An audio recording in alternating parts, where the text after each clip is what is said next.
part of the Press Play Podcast Network. Look up in the sky. It's a bird. It's a plane.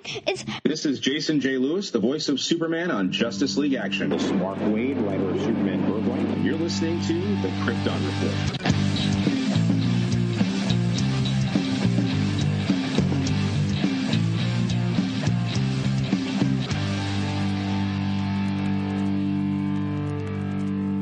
June is fast approaching, and that is not only Superman Day, but it's also the 10th anniversary of Man of Steel. Check out our website on Facebook for the information to join, as we will be updating our live Man of Steel rewatch. We'll be streaming, and we will be making an online party to rewatch Man of Steel. So please add that to your calendar. And remember, look up in the sky. Get ready as Krypton Report prepares for Flash Week. That's right, from Friday to Friday in June, starting this 9th, we will be doing a special 1 episode per day focusing on the Flash. We will have 2 exclusive Patreon episodes that tie into Flash Week. You can sign up for our Patreon for $1. We will have special guests for each episode, so get ready for Flash Week. Welcome to the Krypton Report podcast. I'm your host, Tyler, the Superman in Blue, the Man of Tomorrow. And with me today, I have a very special guest, comic book artist, Mr. V Ken Marion. Thank you for joining us. Tyler, thanks for having me, man. I'm super psyched to be here. I heard you on Anthony's podcast and Digging for Kryptonite, so it's been a long time coming, to get this set up. So it's really, thanks for having me. Oh man, no problem. What's funny is Ken and I have talked kind of unofficially, we just messaged, and then of course he's been on Anthony's and I've been on Anthony's, and I'm like, man, I want to talk to him. It'd be fun, and just scheduling, and here we are. So it's just kind of neat because it's listening to you talk with Anthony. It's kind of like that feeling of I know that guy. It's like that person you know but you haven't never met, and you're like, man, if we could just chat, I think we would get along well. That's funny because I felt the same way about listening to you and Anthony talk on the show too. So yeah. Yeah, he's got a good roster of people for sure. He does, and I just want to say, everyone, it's springtime in Ohio, and my sinuses are all messed up, my allergies. So I apologize. My voice sounds wonky, and I'm drinking some tea while we talk here. So if my pauses are a little longer, I listened to you and Anthony. It was always cool, and I made the comment what was funny was to you and to Anthony before, it's man, when Ken comes on your show, it's like the Green Ranger. He shows up, helps back up the team. And then you referenced it on a podcast with him. And I was like, that was my comment. Yeah. I was like, yes, I'm the one that said that. So it was just funny. Yeah, no, I appreciated that a lot. As someone who grew up watching Power Rangers and always being psyched when the Green Ranger showed up, that was definitely a big compliment for sure. So I'm very humbled by that. You're welcome. One thing is I always like recording my podcast in the sense of a conversation between people. And my thought is that I want it to always kind of feel like you're listening to your friends talk while you're in the kitchen preparing the snacks. It's they're having the conversation, you're part of it, and you're just going to oh, hang on, guys, I'm coming. Because, when you and Anthony were talking about Steel, and I was like, oh, man, I went to the movie theater and saw that because my aunt came to visit, and she wanted to take us, and there wasn't a whole lot out. And I just always had a thing to see every comic book movie in theaters because there wasn't that many, Oh, yeah, yeah. And I was like, 97 was a very interesting year for comic book media. And I was thinking about that recently because you had Steel come out, Spawn, Batman and Robin, and then they made but never aired the Justice League TV pilot. So it was a very rough year for comic book media, and it's just one of those conversations you guys had that I was like, oh man, just be part of that. Did you like Steel when you were a kid? Was that something you liked? It did, and I haven't watched it recently because one, we had it planned, but then we kept getting busy. My co-host couldn't watch it. Then you and Anthony did it, and I was like, well, I want to give it some time before we did it, so it doesn't sound like we're all doing the same thing. Yeah. And it's just one of those like, okay, we're ready to do it. And I'm gonna try to do it this year, hopefully sometime, because I do want to revisit it and just go down that. Yeah, so. No, it's really fun, man. I think it's a lot better than people give it credit for. I mean, it's obviously of the time, you know, it's in that mode of like the Phantom, the Shadow, that era of like movies. I love those movies. Like, so, I mean, I was a kid. It's nostalgia for me. Like the Steel movie, I had all the action figures. I had like the entire action figure. Like, oh, nice. I was holding up a Phantom ring. 7-Eleven had these. My brother and I had these when we were kids. We went and got Slurpees. And we had them, and then we lost them. And then my brother found one somewhere and gave this to me for Christmas a couple years ago. Oh, nice! I didn't even know they made those. That's crazy. Yeah, and it was so. As a kid, you were just like, yeah, I do. I wanted action figures from the Phantom so badly, but I don't even think they made them. Like that was like the one movie that didn't have toys, which is so weird because like every movie had toys back in the everything had toys. Like TV shows that were obscure, you'd walk in like, I don't even know what this is, but this toy is cool. Yeah. I mean, I had Stargate toys. You remember that movie Stargate? I had like toys from that, and I watched that recently, like maybe like a year or so ago. It was on Netflix, and I'm like, oh, Stargate, and like I was watching. I'm like, I can't believe they made toys for this. Like, this is like such a weird movie to make toys for. You know, like it's a Starship Troopers. That was the one that blew me. Ultra violent, rated R, Paul Verhoeven movie, and there's just tons of toys. Yeah, like who's buying these toys for their kids? Yeah, like, dude, it was so bizarre. But the Phantom didn't get it. He didn't. I rewatched The Shadow this year. I rewatched I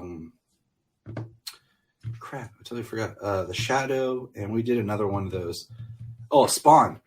Okay. Yeah. Because my son kept seeing that on HBO, and he's like, can we watch that? And I was like, yeah. I'm like, I was trying to remember. I'm like, it's PG-13, but it's like 1997 PG-13. Like, yeah, it's like a hard PG-13 if I remember correctly. Yeah. So we started watching it, and it was like interesting, but then he lost interest when Spawn wasn't around, and I was just like, yeah, I remember this. Yeah, that movie would have done so much better had the effects for the cape looked better. You know, like because the cape just looked so janky back then. Like even back then, it kind of looked janky. So yeah, the scene where he's in like hell, you're just like, okay, this looks rough. So obviously you can tell Ken is an overall comic person. So things I wanted to ask you, like I told you, we just kind of talk a little bit. It's like, what do you remember like the first thing of comics related show, book, whatever that kind of sparked your interest as a child that kind of got you interested? Yeah, totally. So I don't know what came first, but like my childhood is like this kind of mishmash of these three kind of things, kind of that like I remember as a kid, like very vividly, like 3, 4, or 5 years old, was Superman the movie, the Christopher Reeve one, which is huge for me. It's why Superman's my favorite superhero. That and Smallville, like, or what cemented it for me. But so Superman the movie, The Rocketeer, and Hook, and those three movies, like when I was a kid, like were it. Like my parents have pictures of me like in my Superman PJs, running around the backyard, Rocketeer Halloween costume. And then in Hook, Rufio, if you remember that character, he was my dude. And I remember I like ripped my jeans so I could look like Rufio. I tried to like spike my hair with like red like hair dye and stuff. That's awesome. I wanted to be Rufio so bad. Like I started skateboarding because of Rufio, because he had the skateboard. So like that was like, it was like those three things at a very young age sort of pushed the kind of superhero like fantasy thing for me. And then very quickly my parents, you know, like they bought me like figures for Superman. The DC had like right around that era, they had these figures. That was a line of figures called DC Superheroes, and they were the sculpts from the superpowers, but they weren't the superpowers. They had these like gold card backs. You remember what I'm talking about? Yes, so I do. My parents got me every one of those and every one of the Marvel ones because they're like so cheap back then. They're like $1.99 or whatever, and so like I had the whole set of the Marvel and DC ones, and those figures were kind of like my whole like foray into those worlds of characters. So it was like I kept the card backs and would read like the stats on the characters, you know. So that's how I knew Green Lantern and Aquaman and Flash and all these characters that are like my favorites now that like I kind of first found through those action figures, which is pretty cool. It's so great you mentioned Hook, and we'll start there because we just watched the new Peter Pan and Wendy with the kids. And my wife and I are watching it, and we're talking about like us. So we're like, we have to show the kids Hook next. Like now they have a newer kind of live action foundation for Peter, and the stories like, because I remember that's one of those movies that I remember my dad took just me and him. Mm-hmm. My brother stayed home, and it was just me and my dad went and saw Hook. So I loved Hook. And then The Rocketeer, saw that, loved that movie. I did a podcast. Was it last year? I think it was. Where we kind of, me and my co-host, we pitched each other what we would do for like a Rocketeer sequel, or if we would reboot it and what we would do.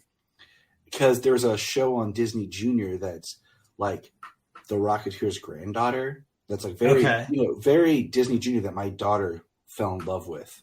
Is it like a kid's show? Yeah. And it's funny because it's like the one Disney Junior property that had no merch. Like it was one season, no merch, and I'm like, of course that's what my daughter loves. The one that I can't get her anything for. But when I was a kid, I had this like helmet. It was one of those like generic helmet. It was blue and it had like a visor that came down. And that was my makeshift Rocketeer helmet. And then I had my old Ghostbuster proton pack that I put upside down because I had the square ends. I was like, that's my jet. And I would run through the yard, and that was my Rocketeer gear. That's awesome. My dad made me a Rocketeer helmet out of cardboard and duct tape. He formed it out of cardboard and then put duct tape all over it because the duct tape was that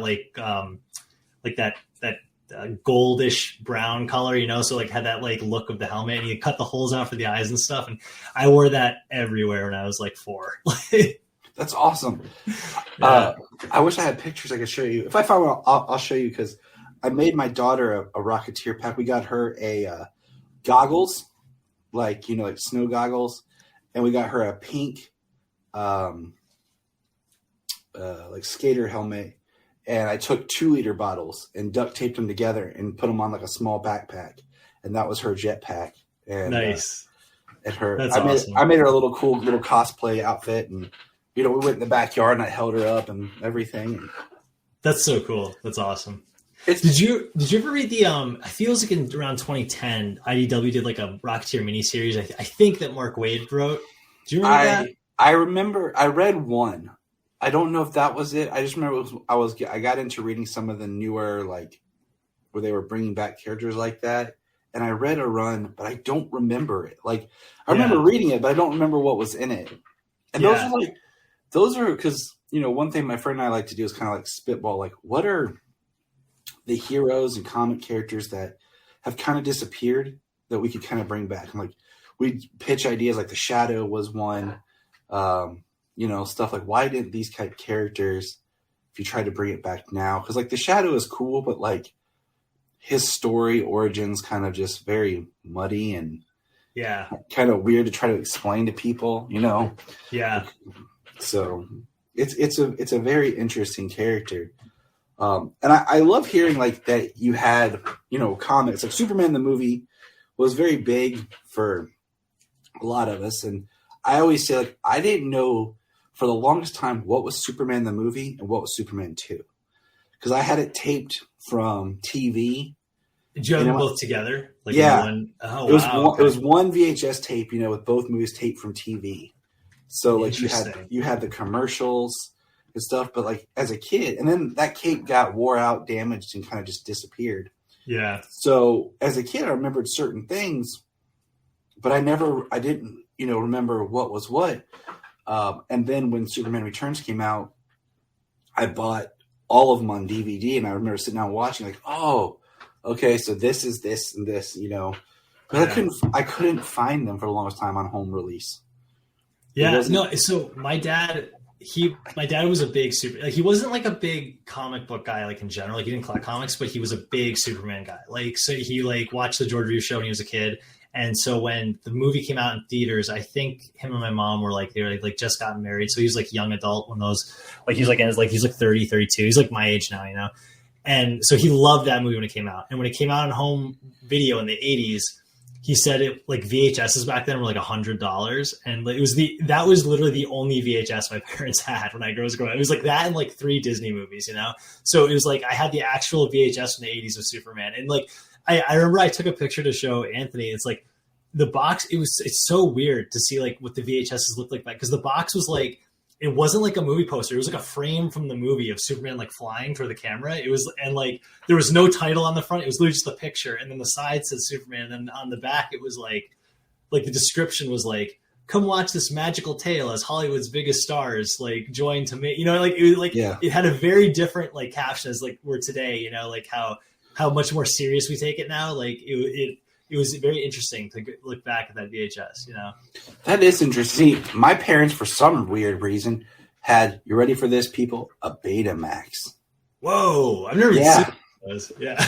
Yeah. And they had a Betamax, and I remember they had movies, but like the only one I can remember, like I can vividly remember they had Police Academy, White Christmas, and a movie called Teachers. Christmas. I don't ever like. Oh, we have owned that movie like on every format possible. Same, VHS, DVD, Blu-ray, and I'm waiting for the 4K. Right? Do you have Holiday Inn as well? I do. I have that on DVD. Yeah. Those are like two movies that we hit hard growing up. Like every year, my parents were. So I the home. It is so weird because I remember that same thing when we went to a video store and they had like on display on the counter a melted VHS, and it had like a disclaimer about care and how much they cost, and I was just like, wow, because it's like $100 and some to pay for if you damage this VHS. Yeah, things were so much different back then. It's crazy, man. Like going to like Blockbuster and like renting movies, that was like a thing, Like, I worked at Blockbuster, and it was no way amazing, and I miss it because there was a camaraderie and just like amongst like the staff, and it's like when they brought that show to Netflix, Blockbuster, I was like excited, but then I'm like, no, you totally missed the mark with this show. Like, you should have set this show in like the late 90s. Yeah. You should have set the show right as VHS was going out and DVDs were coming in, because there'd be so much fun jokes about, this Netflix thing emerging with DVDs in the mail, and how, Blockbuster will always be around because people rent, and you could really make it where it thrives compared to sitting a Blockbuster now, where it's so, like, you could have had that whole nostalgia factor built into the show. Yeah. And I think it would have done really well, because there's all kinds of stuff that just me and the people I've worked with, like, pitching and like talking about, remember this and these customers and all how this happened. And I'm like, I really feel like they missed the mark with just what Blockbuster means. Yeah. And how people have a nostalgia feel for that. And it just kind of should have made it when Blockbuster was king. And there's just been so much tongue in cheek references to, Netflix will never beat us and all this kind of stuff. Oh yeah. Yeah. And like nostalgia is so huge too. Like the 90s was like so big, like now. So, which I love, because I'm like such a 90s, like I was a 90s kid. I'm like a 90s guy. Like everything I like is like 90s-esque in some way, shape, or form. So like I totally agree with you in that. My daughter is 6, and she somehow got started saying this phrase of the old 90s. She's like, that was back in the old 90s. And I'm like, no, why? Why do you say it like that? Yeah. She's like, what's so crazy is like that 90s show came on Netflix, and I think I watched the first episode, and I didn't really jive with it, but like I was like talking to my wife about it, and like the math of it is crazy, because like when that 70s show came out, like I remember that when that aired, and like thinking the 70s was so long ago, but like the gap from the 70s to when that show aired is the same time period of from the 90s to when this show aired, and that's so mind-boggling to me. Yeah.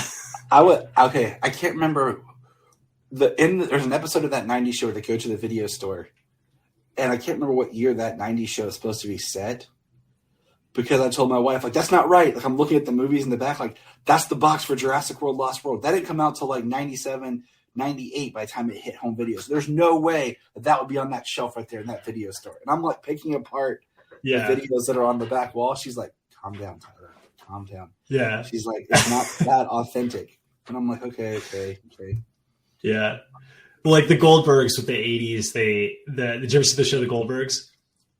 I've seen some of it. Yeah, there's a lot of that show that feels like it's crossing over into the 90s. Because like in season 4, they did like a Batman episode about the Batman 89 movie. And I'm like, that's like right at the tail end of the 90s or the 80s. And then that's like in the middle of the show. The show's like 9 seasons or 10 seasons long, So it's like, it's funny how they kind of just sort of ping pong around when they do these shows like that. Well, there was an episode of that 70s show where Eric makes an off comment about Boba Fett. And I had to sit and think like, all right, had the holiday special aired yet? I'm like, Boba Fett's not in the original trilogy unless it's the special edition. So I'm like, there's no way he would know this character. Yeah. It's an oversight, And I'm like, all right, just let it go, man. Just let it go. Yeah. But see, this is the fun stuff we like to talk about because the 90s saw such a surgence in comics, and you had, comics coming to, we thought we had a lot of movies. Little did we know.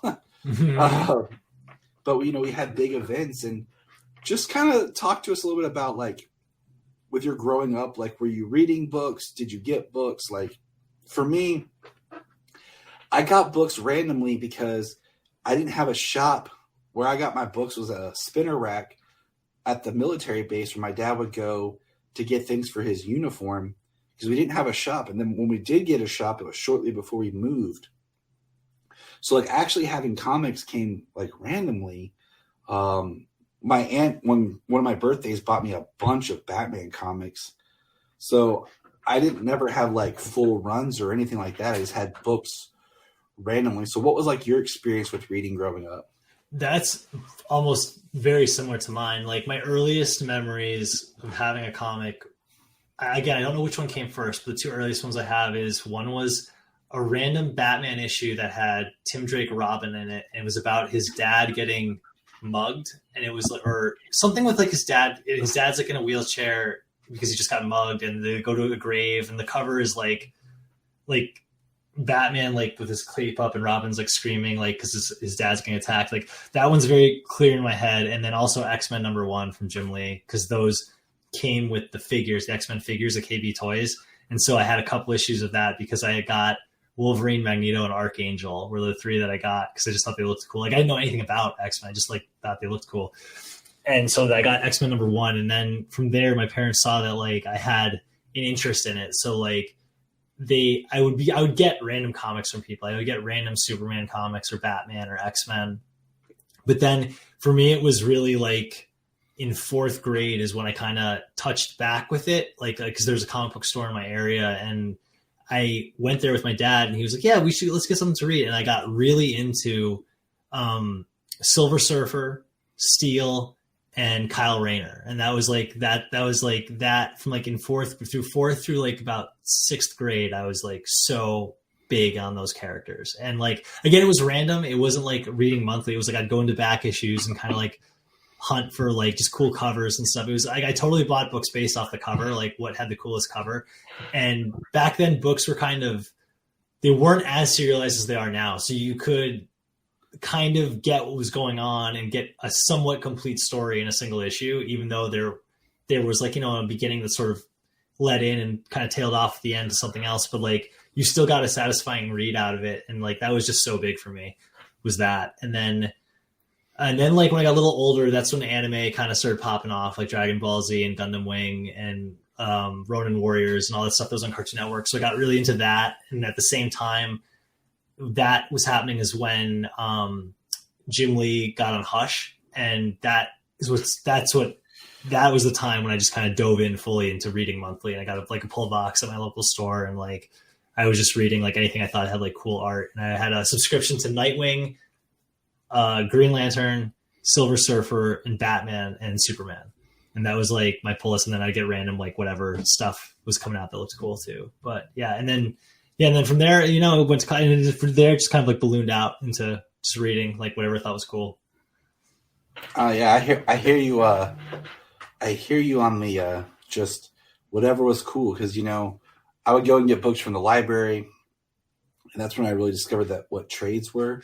Just finding like these collections, and it was very interesting because I think I had X-Men, the Jim Lee X-Men #1 as well, and it was one of the I think it came with some toys because of course you got X-Men toys because of the animated series. Mm-hmm.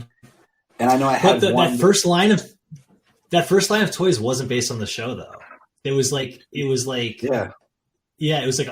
Archangel, Nightcrawler, Colossus, Cyclops, Storm, and Wolverine. It was a team that I think was never in the comics actually together. But like to me, that's like the team, you know. I think, and I could be off the roll because I remember finding at Blockbuster the animated like special, like the Pride of the X-Men, and I think those characters were in there. Okay. Do you remember the arcade game? I do. I loved that arcade game. Loved it. Who's your guy? Cyclops. You Cyclops? I was always Nightcrawler was my dude on that one. Yeah. I felt like it was such a bonding game because you would come up and you would play, and then people would join you. You're like, all of a sudden, you're all working together. You don't know who this person is, but all of a sudden now they're your best friend. And it was at our movie theater, and I just remember I'd always play it, and because those same toy line you're talking about had, if I remember right, it had Cyclops, but it was like he had all blue, it covered it, and it was white, like with a big white X. And I was like, and I knew that's Cyclops, but it's not like the cartoon, but I still want it because it's Cyclops. And it was the brown Wolverine, wasn't it? If I remember right. It was the brown Wolverine. Yep. Yeah. Yep. And then Archangel had he was like the blue skin with the metal wings, Archangel. And he's always one of my favorite X-Men because of that figure. And I just thought he was so cool. And like, yeah. Yeah. So interesting, just like the stuff that was available and wasn't available. And so you're talking about when did your art start? Like, were you, because like just doodling, drawing, like what inspired you to want to draw?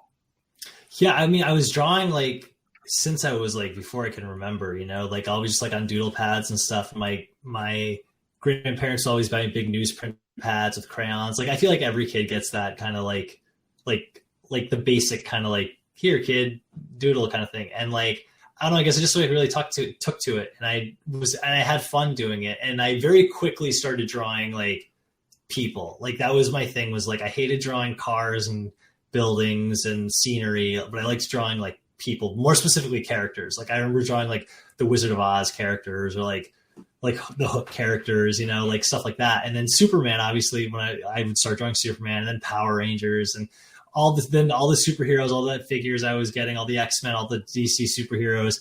I just started drawing all these characters, and it was just one of those things where like I just did it for fun, you know, and that was just kind of it. Like I remember like just copying drawings like of other things, like the card art on the figures, I would copy those, or like the pages of comic books I would try to copy like the drawings, not trace, but just like, you know, look at it and try to like mimic it.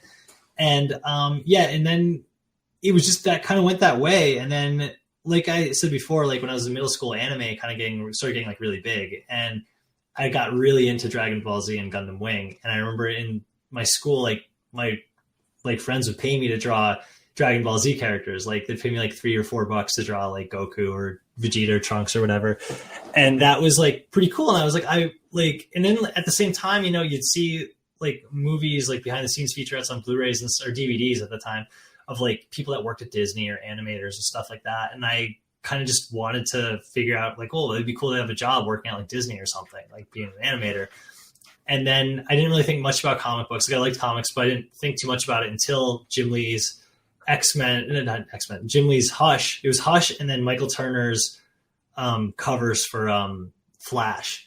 And when I saw those, that was the first time I was like, whoa, this looks different from like comic book art. Like that was the first time like I recognized that it was like these two drawings look so different from like the rest of the comic book art. And like they have this like anime kind of flair to them, which was something I like was really like vibing with that time. And I was like, who are these guys? And that's the first time I remember like looking at the credits of like who's drawing them and like who they are, and like seeing that there's a penciler and an inker and a colorist, and seeing all these different parts to it. And that is what that was around, I think like 9th grade for me. That's when I decided, I'm like, okay, this is what I want to do for a job. And then I just kind of pursued it from there. Nice. Yeah. Now, I got to ask this question here. My brother and I had a book that was like how to draw the X-Men. Did you draw pipe people? Pipe people? What do you mean by that?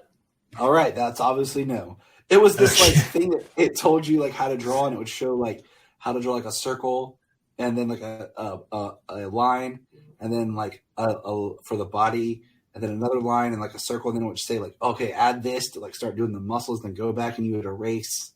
It was a very interesting book on how to draw these X-Men characters. And I could show you, but my art skills suck. I'll be honest. Like it's one of those things that I wish I could, because like I think of stuff all the time, and it's horrible.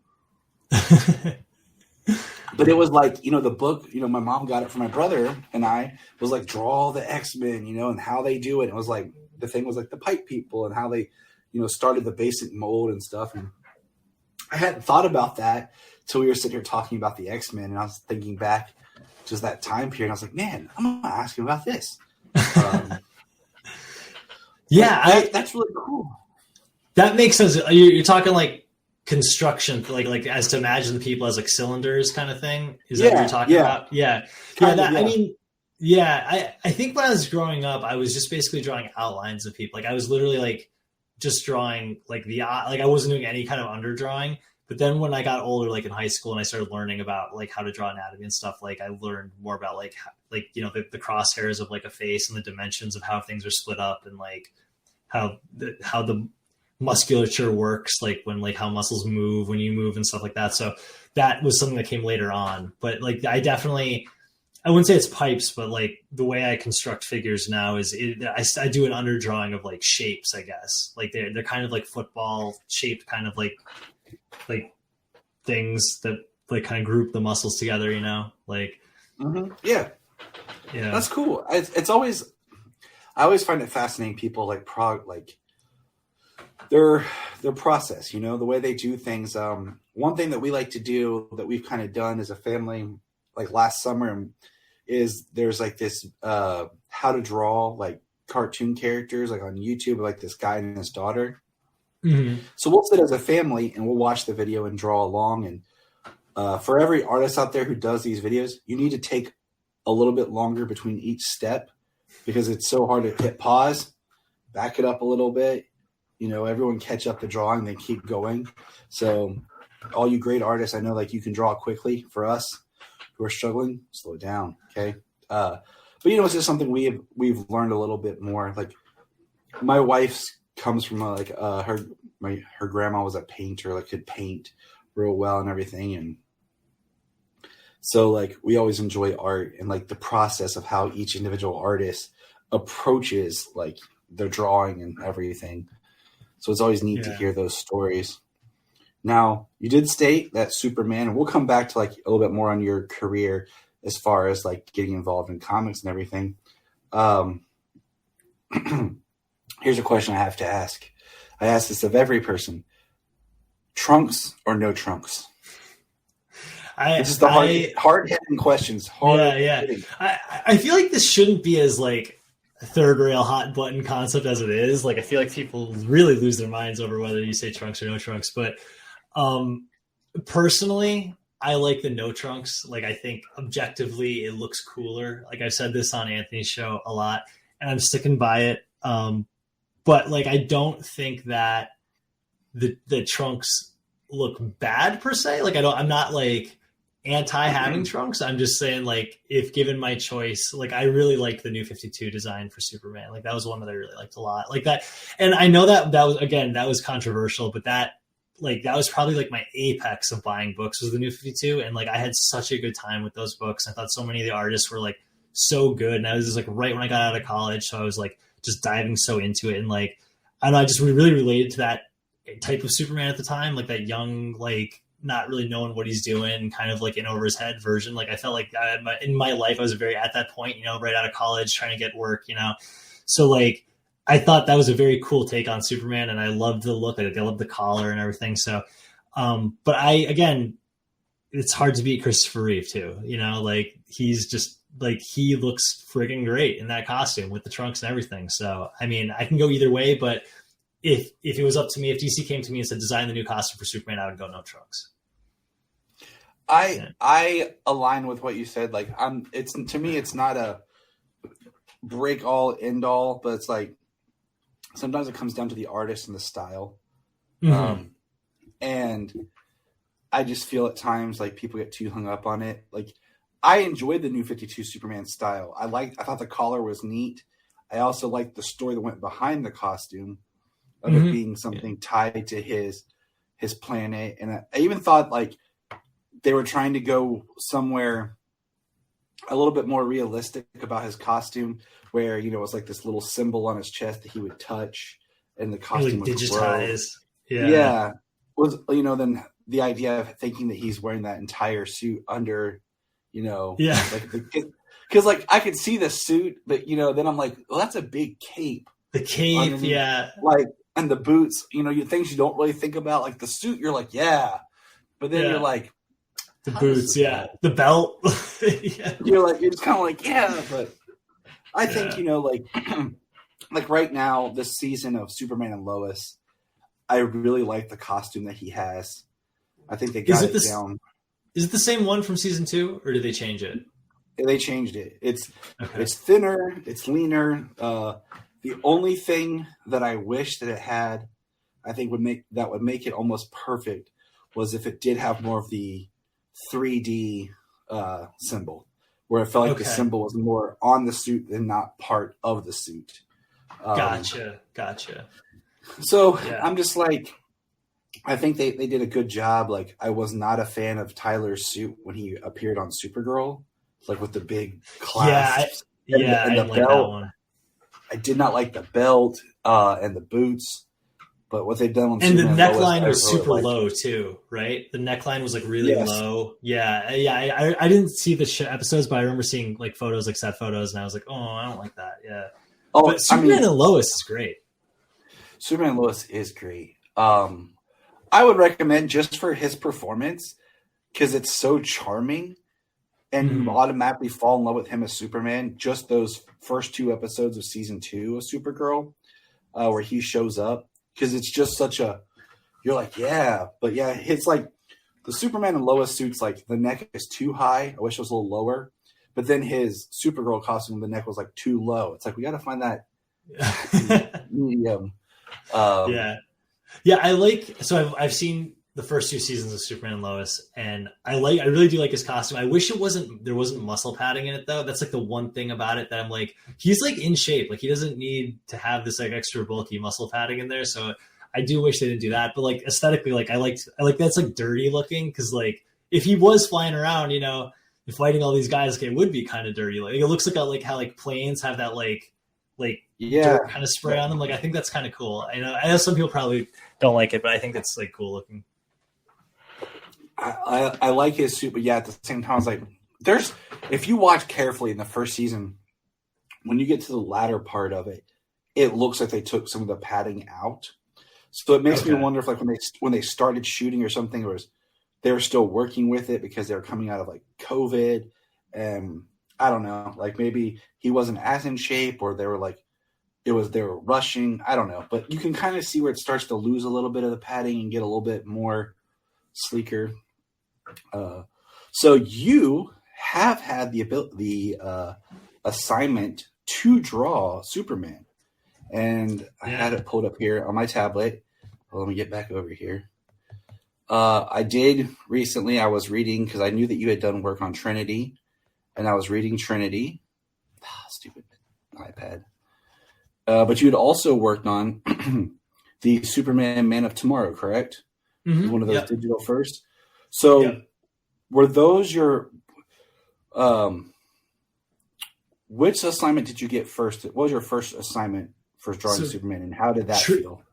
Trinity was the first one that I got for drawing Superman, and that it was nerve-wracking as all get up. Like I look back at those issues and I'm like, oh, there's so much I would do differently now, because I was so locked up with like stress at that time with like taking on these characters. Because at the time I was working on Hal Jordan, the Green Lantern Corps, and Hal, like in the Green Lanterns, like those are like some of my favorite characters, and I was set to do another arc of that. And it was going to be a Kyle Rayner specific, like centric arc, because I had talked to Robert Venditti was writing it, and we had like talked about doing a Kyle Rayner, like where he became more of the focus, and so I can't remember who actually ended up drawing that arc, but so I was doing Hal Jordan, and then I took a break from that for one issue to do Titans. Because I've been wanting to work with like Brett Booth and those guys for like a long time. And that was at the time when Wally West was on the Titans. So I was like really psyched for that. And so when I came back after Titans, it was a different editorial group. They were like, "Hey, do you want to do Trinity?" And like, I was very new to DC. This was in the first year of me working there. So like I had just assumed like, oh, they talked to each other and they wanted to move me off Green Lantern and put me on Trinity. And this seems like a big like opportunity. So hell yeah, I do. And then like I found out like 6 months later, talking to Robert Venditti, they were like, "Yeah, I wrote that story for you," and like then they told me you were off it, and like it was just this whole big thing. And I was like, "Oh, that stinks." Like it's just funny how like you think we're talking together, but they're not, you know. So I went on Trinity, and I was super psyched about it, and like, but it was so nerve wracking because it was the first time I was not only drawing Superman but also Wonder Woman and Batman. So it was like all of them right out the gate, and it was this story that involved Constantine, Zatanna, and Deadman, as well as Red Hood, Artemis, and Bizarro. So they pitched to me it's going to be a trinity of trinities. So it was basically like 9 characters I'd never drawn before thrown together and like fighting like hordes of enemies and stuff. So it was I remember that being a very, very stressful arc to try to do it. And I was second guessing myself a lot, like on the art of it, like redrawing faces constantly over and over and over again. So I do feel like I'm super proud of my work on it, but like I want to go back to draw Superman, like a run on Superman, like with all the confidence and skills that I've built since the years have passed, because like I feel like I'd bring the heat in a little bigger, different way now. But yeah, Trinity was great. It was a lot of fun. I really liked that story, and I really liked the artwork, and I had more notes on it, and I think that I can't find them. I had a notepad that I can't find that I had stuff sketched, because I really liked, that you had it, like you said, it was a trinity of Trinity. You have this story that crosses with the regular DC Trinity that you think about, but then, the kind of Trinity of the magic realm, and then the 3 characters that represent kind of this, like the the anti-hero Trinity was, and I felt like it was really an interesting story, and I really enjoyed your artwork. Like I found. Thank you so much. That really means a lot. Like, it really means a lot. Yeah. I'm flipping through one of the issues now, and I'll tell you this right now. This is one thing when I'm talking with people about comics that I don't like having digital. I like having the physical like trade, because you can move through it so much faster and just like it's all there. Yeah.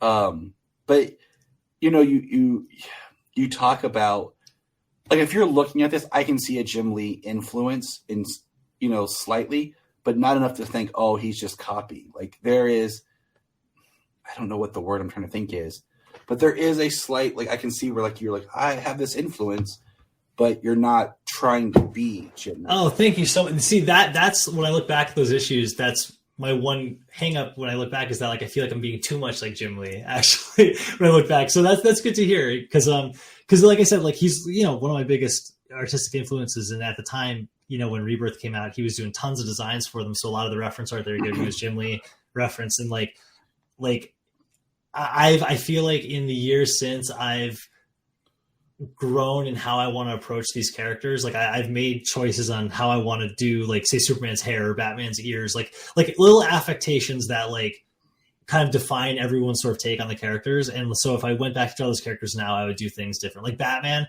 fully I would go longer ears, because I'm like all in the long ears camp now. And like in Trinity, I was going back and forth. Like some issues he's got longer ears, some he's got shorter ears. I was trying to like feel my way out of like what my Batman looked like, So there's certain things like that. But like, yeah, I mean, of the 3 characters, Superman was my favorite one to draw. Like, and he's always my favorite. And I feel like I want to go back at a run and like do a story with him again, where like I can just almost like write it too, like co-write it. Cause like, I feel like there's so much potential in Superman that's untapped, even though there's so many books about him and there's so much that have already been told. Like, I still feel like there's like a lot of untapped potential to like make him like the premier character in comics. I agree. I mean, of course I agree. But like, I'm like, this suit that he's wearing it was my favorite suit at the time. It's still my favorite. Yeah. It's no trunks, but it's more classic. Mm-hmm. And, you were talking about the Jim Lee references. That is always one thing that I find very interesting is, I'm asking my wife to bring me some more tea. One thing I find interesting is like you'll have the model, you'll see like the Jim Lee, we'll go back to the New 52 Superman, and then you have people start to draw it and it looks like that, but then it's like as it moves on, like that design changes. It doesn't, because like it looked a little bit more like armored costuming, and then like all of a sudden it just looked like fabric, and like it lost kind of the edge depending on who was drawing it. So my question is like, when it comes to something like that, when like, hey, you're going to draw Superman, do they give you like a reference of what this Superman is at the time? Mm-hmm. And you got to try to keep it like that. Like how much freedom do you have to kind of do a little bit of your own, or is it like real rigid about the costume needs to be this? Yeah. So for most of the characters, they give you like the costume that they want that of the time. So at that time of Trinity, it was the Rebirth costume, but the second one. If people remember correctly, the very first Rebirth costume, he had blue boots. And then there was this, I think it was called, I can't remember the event, but it was like the Reborn. Yes, Reborn. Yeah, it was the New 52 Superman and the Rebirth Superman fused together to become like the true Superman. And like he got this new costume where like, again, I would agree with you. I think that was one of the best costumes because it was like classic Superman, but it had no trunks. It just had the red belt with the yellow diamond in the center. So like it had this really good color balance, and like that was a really good one. I believe it had the wrist things that like Henry Cavill has. Yeah, so that was a very, very, and the classic boots with like little M point on them. So yeah, it was to me, it's like the Neo classic. Like it's just enough of the classic Superman, but just enough tweak to look new and fresh. Mm-hmm, totally. And my question, when you draw like a character like Superman, are you thinking of a certain actor? Like, I love Gary Frank's art. And I love, when they did the Secret Origin, but I felt like it was a little too Christopher Reeve. Like, yeah, I could see that. Yeah, because he's definitely drawing him to look just like Christopher Reeve for sure. And I was like, it's funny because I feel like in Secret Origins, he looks more like Christopher Reeve. And then when they did the Superman 78 books, and they were saying it was, and they were like, I know it's a different artist, and it's a great art. It's great art, both of them. But it just kind of made me chuckle because it's like here when we're supposed to be like, this is Chris. Yeah. It doesn't look as much like Chris as this is just Superman over here. So I guess my question comes to like, do you just have this like vague consciousness of like, this is how Superman looks to me? Like, yeah. And it's not really based off an actor. Like, I feel like my idea of Superman is like a fusion between Christopher Reeve and Tom Welling, because those are like the two like that I grew up with, but when it comes to art, like I've always liked not trying to make them look like actors. Like I always like trying to make like an individual kind of like artistic like style to them. And like, but the Christopher Reeve is definitely still in there. So like, I feel like how I would describe my Superman is like Christopher Reeve, like by way of like anime, I guess, like mixed with like the Jim Lee and Michael Turner stuff. Cause like there's a big, like, cause I don't draw like straight up anime style, but like there's definitely like an influence in it when like cause I love the way they draw eyes and hair specifically, like that really like slick kind of hair and like the shine to it and stuff. Like I think, and it flows really nice. So like, I do like that aspect. And like with capes, like the flow, like just flow in general when it comes to like capes, hair, like wind, cloth, like that's really cool. So like, yeah, and then when it comes to Superman, like I just, like kind of like the piercing eyes and like the sharp chin and like, like the Christopher Reeve affectations, but like with like, I don't know, just like my style, I guess, is more of what when it comes to him drawing him. Yeah. Yeah. I can see all that as you're talking about it, like just looking. I love the Rebirth Wonder Woman. I think that's the best Wonder Woman's looked in a long time. Oh yeah. So much so that they used their costume for the movie, or the movies. I'm not sure which one was first, but it's like basically the same costume, Yeah, like it's kind of that in between because technically Rebirth started before the official movie, but we had seen images of her costume coming out. But I love that costume. I think it's the best they've done. So it's like the Batman one was cool. I will say I didn't like the purple on the Batman inside the cape. Yeah. I think it was neat, kind of tossing back to like the idea of, the purple gloves and everything, but it didn't make a whole lot of sense. Yeah, and I didn't like the yellow outline around the bat symbol either. I thought that like there were too many elements of that one that I thought was like off a little bit. Like, it just wasn't my favorite. Like, I think my favorite Batman costume is like, I mean, live action, it would be the Robert Pattinson one, but like in the comics, like I just really loved like the Michael Turner from Supergirl, like the black and gray, just the straight black and gray, you know? Yeah. I liked, I liked the New 52 Batman. Like it's, once again, it kind of comes down sometimes to who's drawing it, but I did like that more so than what Rebirth Batman looked like. Cause it was like, sometimes people couldn't figure out, is it blue? Is it gray? Like what exactly is it? Now, was it a different experience when you did the other Superman series that just left my iPad, where it was more of like the digital first comics?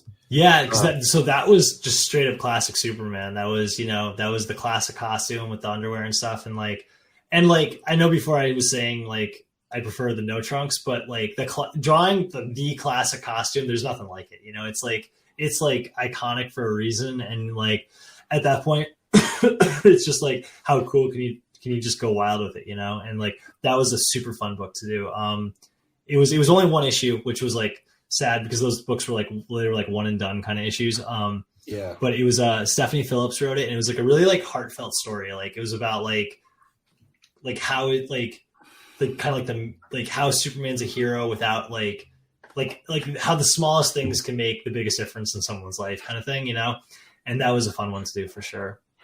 Now you mentioned the writer. Can you tell us just a little bit of your experience? Like I always find it interesting to hear how, comics are such a collaborative medium that, I've heard stories about like people getting scripts like Alan Moore, where every panel super, detailed.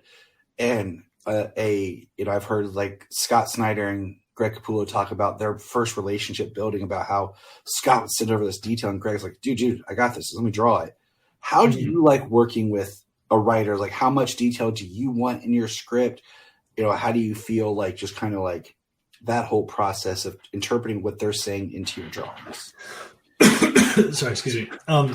I was trained throughout college and through just growing up about like full script, right? Like, and, just getting the full basic script and then like, be like panel 1, this happens. This is what they say. Panel 2, this happens. This is what they say. And just kind of like being able to break it down from there. And I was totally fine with that until I did a run on Silencer, which was a DC project where they wanted to start. There's a whole line of books where they were trying to do the old like 90s Marvel method where like it was plot based. And when I did that with Silencer, that kind of like just opened up my mind. And I was like, whoa, this is so much better for me. Like it just clicked so much better. And like I was getting more dynamic pages and more dynamic action. And like I was just rocking with it. And so I've applied that retroactively, that feeling going forward now. So like when I get loose scripts, awesome. But then when I get tight scripts, I kind of will mentally block stuff out and just kind of be like, well, I'm going to interpret this visually in the layout how I want to and send it in for approval. And if they have notes and if they want anything changed, I'll do it. But like, I want to get like my kind of like gut kind of like action focused big panel, like image first and see if they like it. And like, so far it's worked out. Like people seem to like how I break stories down, and editors, like I never get kickback from editors about like when I break stuff down that way. So like it's a constantly evolving process, and like, you're always trying to get better. And like, I feel like I'm on a path where I'm trying to get more dynamic and more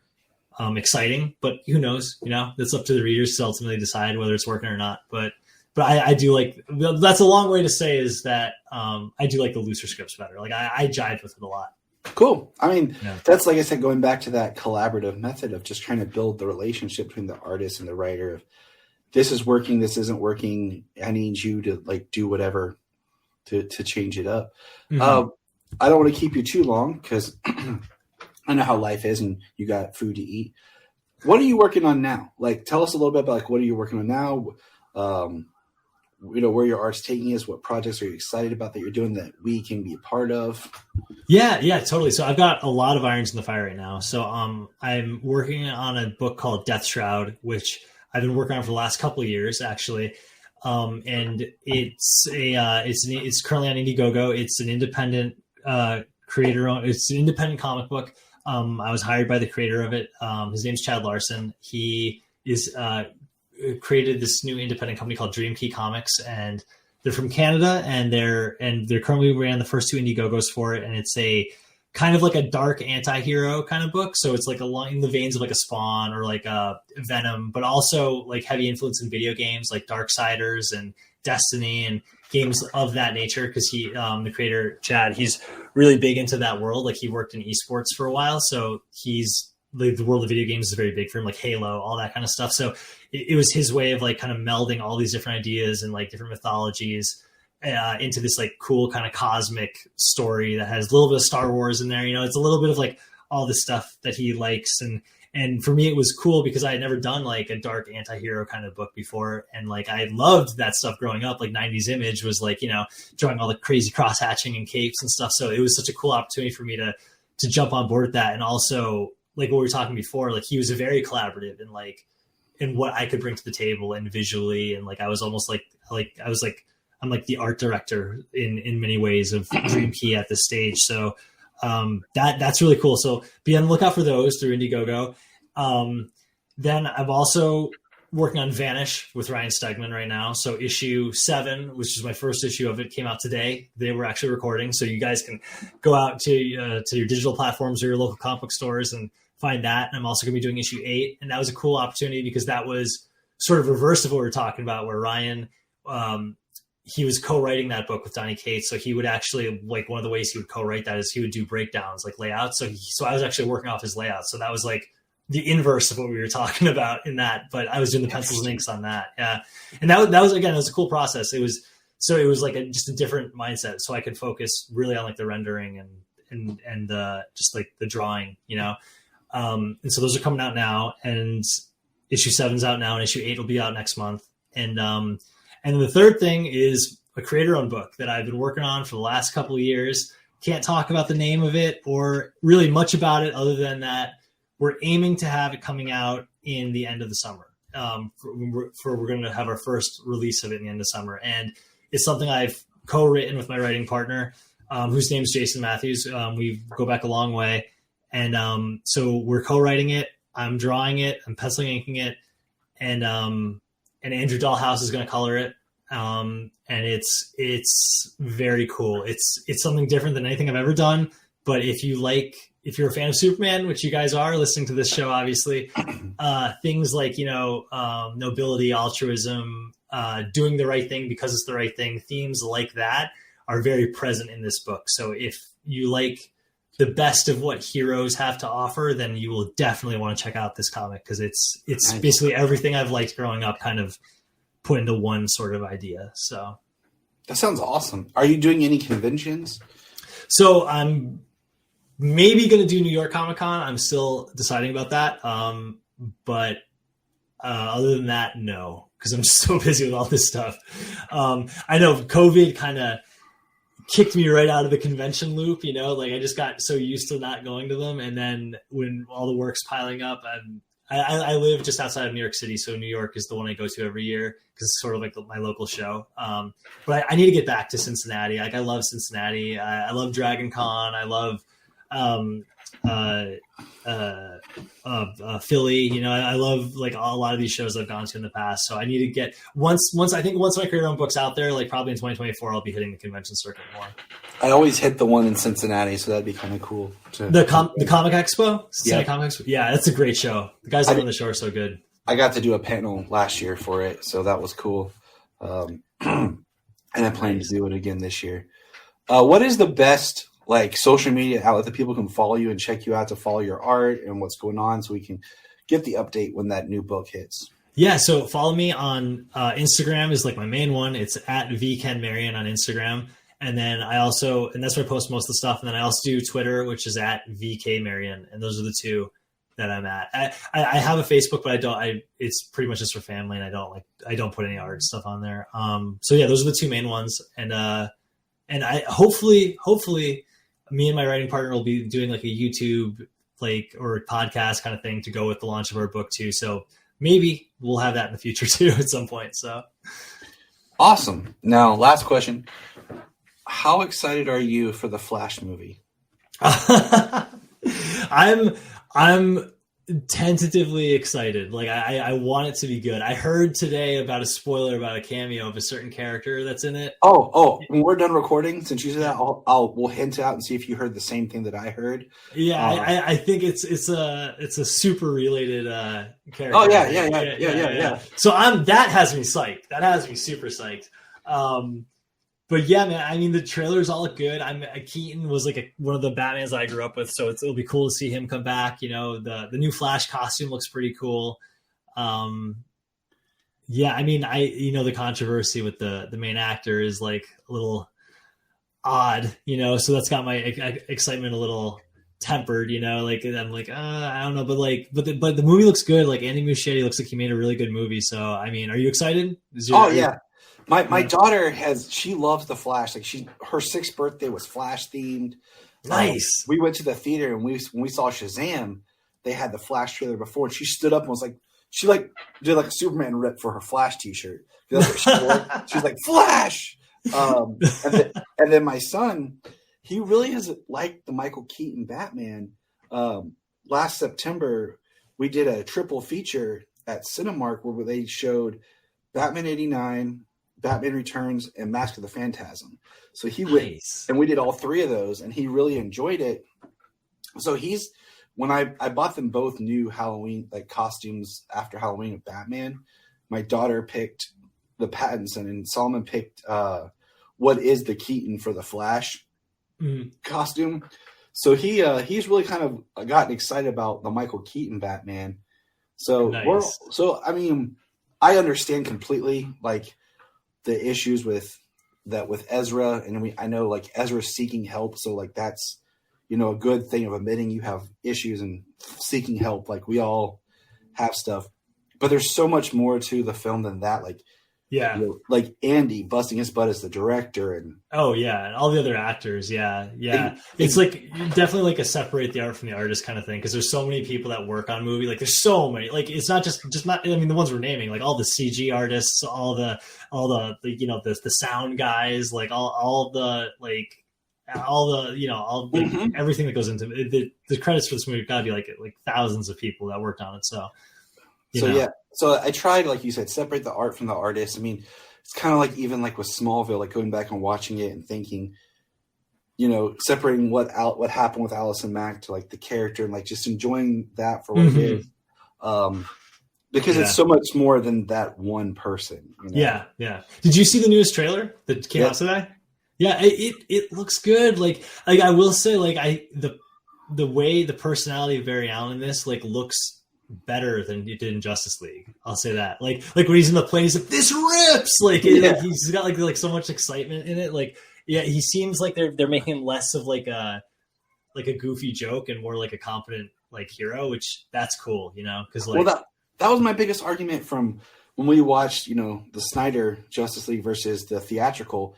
The theatrical, he's just a bumbling joke, and he almost doesn't do anything to really help the team. But then you watch the Snyder version, and he is the hero of the day. Yeah. And you're like, crazy. and that's setting him up for such a good story. But I'm excited. Like it's because my kids are a little older and stuff, so like it finally feels like that big event movie like we had as kids. Nice. For like the whole family now. For my kids are so excited.